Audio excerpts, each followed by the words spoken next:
Sa video na ito, ituturo ko sa inyo kung paano nga ba mag-send ng pera mula dito sa ShopeePay papunta sa GCash. Alam mo bang napakadali lang yan gawin? Sundin lamang ang steps na ituturo ko sa inyo. Okay? Let's start.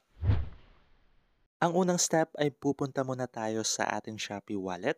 I-click mo lang ang Me dito sa lower right corner at pumunta sa ShopeePay.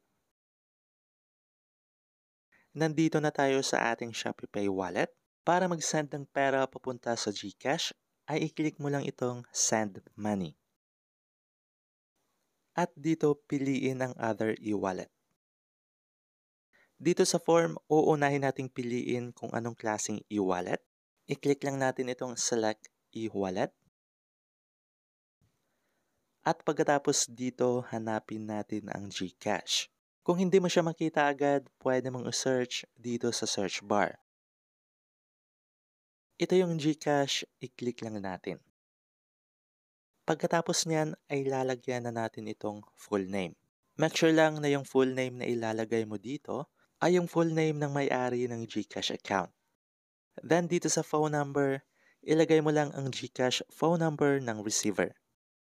Pwede mong i-turn on itong Save Recipient para hindi ka na ulit mag-enter ng information kung sakaling magsisend ka ulit ng pera dito sa GCash number na ito. Pero pwede mo lang din i-turn off yan, depende yan sa'yo.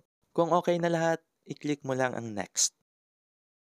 Dito ilalagay na natin kung magkano yung pera na gusto nating i-transfer papunta sa GCash. Meron akong 1,270 sa aking ShopeePay wallet, pero ang isasend ko ay 500 lang. Dito sa purpose ay maglagay ka lang ng dahilan kung bakit isasend mo sa GCash ang pera na ito. Kahit ano.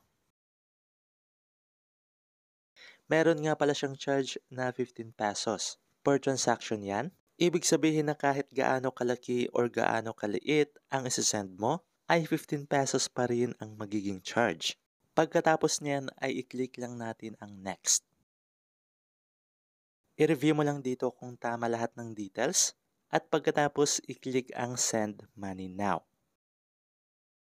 At nasend na natin ang pera papunta sa GCash. Pagkatapos ng ilang segundo ay dumating na nga yung 500 pesos sa GCash ko.